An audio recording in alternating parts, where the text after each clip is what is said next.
breaking news, hii ikiwa ni taarifa kwa umma.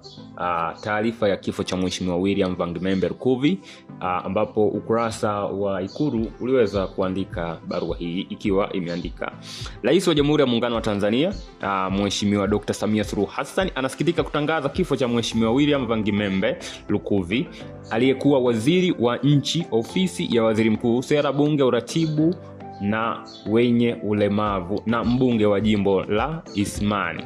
Kilichotokea leo tarehe 25 Machi 2026 majira ya saa 1 asubuhi katika hospitali ya Benjamin Mkapa jijini Dodoma, alipokuwa akipatiwa matibabu ya ugonjwa wa mshtuko wa moyo. Mheshimiwa Rais anatoa pole sana kwa Spika wa Bunge la Jamhuri ya Muungano wa Tanzania, familia, wananchi wa jimbo la Isimani, ndugu, jamaa, rafiki na Watanzania wote kwa msiba huo.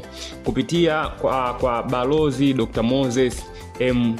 Kisiluka, katibu mkuu kiongozi